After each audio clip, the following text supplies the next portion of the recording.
Welcome to Astrology Land. My name is Michael Earlywine, and I've been studying and practicing astrology for something like 50 years now. In fact, here's a photo of the Hart Center Astrological Library, where I have been the curator for many years. This is probably the largest library of its kind in the world.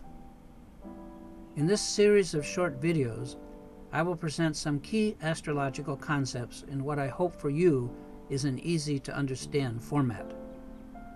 At the end of the video, I will point out where you can find many free ebooks on astrology, or even get a personal StarTypes report written by yours truly. Now let's get started. Now this video is probably more oriented to those of you who actually are astrologers, because it's going to be a little bit more technical than some of the ones we've done before. Because some of you will need to know exactly what StarTypes astrology is and how it came about. And it came about, for me, as a result of being raised in the 1950s. And in the 1950s, modern psychology was very, very much happening. And so that all of us were brought up not with a sense of who we are with some of the traditional qualities of goodness or faith or stuff like that, but we were more worried about whether we were being labeled paranoid, or were we manic depressive, or were we schizophrenic. All of these terms kind of colored how we saw ourselves. Remember, we saw ourselves as we were told to see ourselves, as we were taught to see ourselves. We're too young to do much self-discovering. We didn't know that much about ourselves from our own experience, but we kind of were whatever we were told we were. And that was psychological. So when astrology came along, this was the first thing that gave me a second opinion, another view, a different perspective on what I was told I was. And it was from a source that had nothing to do with these academic professors, these therapists, and whatever.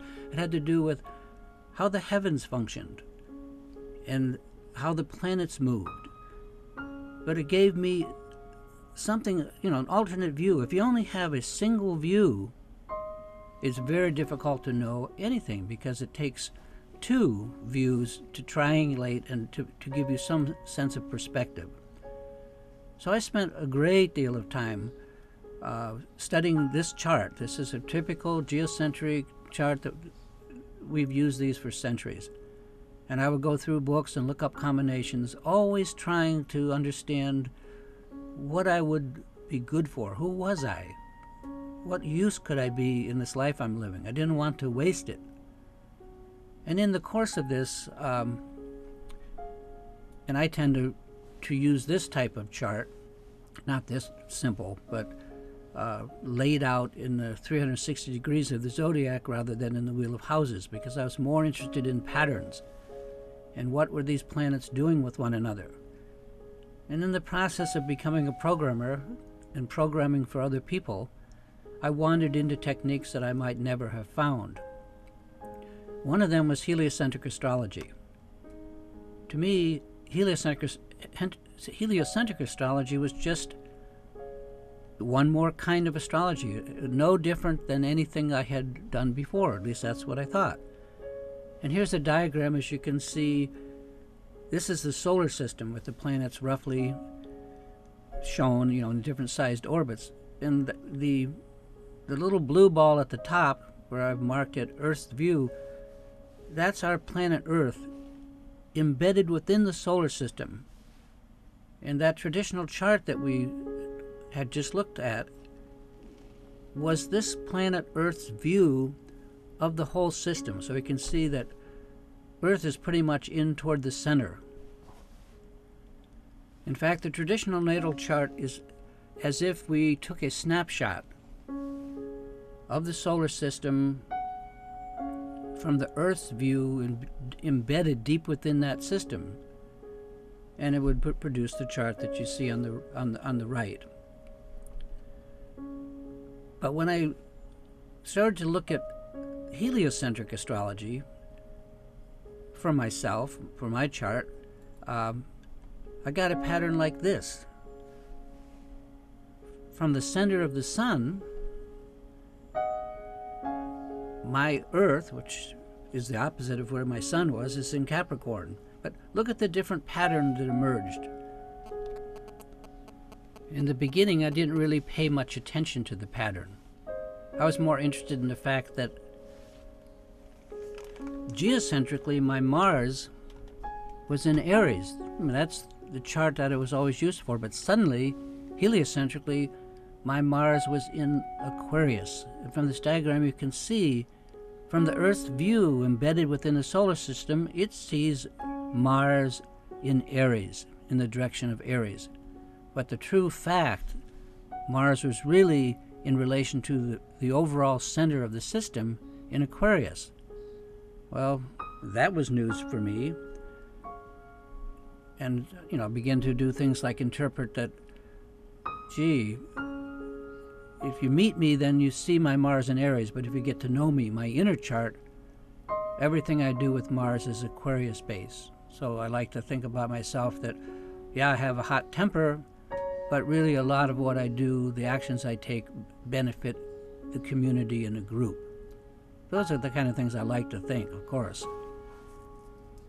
But very gradually, those kind of thoughts, which were the traditional type of astrology that I had grown up with, begin to take a back seat as something else started to dawn for me. It really wasn't so important that my Mars was here in the Geo and my Mars was in Aquarius in the Helio, as it was these overall patterns of the two charts showed a different kind of me. My geocentric chart, the pattern was much more collapsed into classically what's called a basket. But heliocentrically, my inner chart was in a grand trine. Actually, this pattern is what's traditionally called the kite, because it looks like a kite. It's a grand trine and two sextiles. So I had to think real carefully, gee, I appear this way, but if you get to know me, I'm really this way. Anyway, one thing led to another, and before I knew it, I was drawing out not just the traditional geocentric chart, but also the heliocentric chart. In fact, here's kind of a bad photograph of the way I would do a chart. And you can see that on the left is the traditional geocentric chart, and on the right is the heliocentric chart. And there's lots of scribbles all over, and you can see that everything's in decimal degrees, 360-degree notation, because this was before computers. I had to calculate everything with a little calculator, and this is the kind of what I did. And I didn't just do a few of these, I did thousands and thousands of them. And the more I got into it, the more I began to understand that these large patterns were interesting in themselves, and that had, and we're talking heliocentrically, basically, and that had an import or a meaning that I had never dreamed of, that I had always tried to get out of my traditional geochart. But this was a chart of my spirituality, who I was as an individual beneath my personality. I mean, there's someone inside of our personality looking out. You each know this. Doesn't always reflect, our personality does not always reflect who we are inside. And as I got deeper into this, more and more I saw there were many different patterns. And each of these patterns had a specific way of being represented, and I came to call them archetypes. And first I would start to draw in all of the different aspects that were possible. But over time I realized that only the Ptolemaic aspects, conjunctions, oppositions, trines, squares, sextiles, and occasionally, in some cases, inconjuncts and semisquares were important. And that it's not that I couldn't do a more detailed view, it's just it wasn't, what I got out of it wasn't worth it. These large-scale patterns, and a star type is a pattern that connects all the way around the chart using Ptolemaic aspects to all 360 degrees. So before long, I was typing these, and this is where star types came into being. And what I needed to know at that point was, and this spent, we're talking 40 years here, no one could understand what I'm talking about. So over time, I began to try to reduce the patterns in the heavens to the series of star cards that I have now that would allow you not to have to know much of the technical stuff, but just to visibly see the results. Like in this particular illustration, we have the Grand Trine, and it reduces to a card with a green border. So it represents one of these large archetypes. In this case, it's the archetype of the lover. And the key word here is the compassionate one, and we have a little tiny pattern on the card so you can see what the original star type pattern was in the sky, and then some illustration to give you a sense of, in this case, compassion, of caring for the world.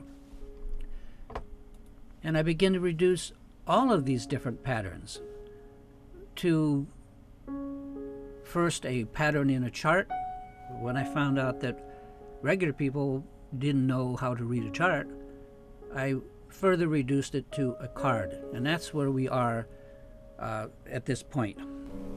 Well, that completes one concept, something for you to think about. Now, where to go from here? For those of you interested in learning more, I can suggest several resources depending on your time and interest. First, I have a free ebook that I wrote on star types that introduces these concepts. The book runs 753 pages and contains 230 full-color illustrations done by me. It goes into great detail on star types and how to use them, and it can be downloaded as a PDF file for free here. Second, for those of you who are not comfortable with reading ebooks, most of my books are available in paperback format on Amazon.com, although of course they have to be purchased. You can find them by searching for Michael Earlywine or by title. And last but not least, for those of you who are not astrologers or don't have the time or interest in studying astrology, I've written several personal star type reports, readings based on your birth date and year. In putting these reports together, I've done exactly what I would do if you and I could sit down for an astrology reading and look at your chart together. And you don't need to know any astrology to read these reports.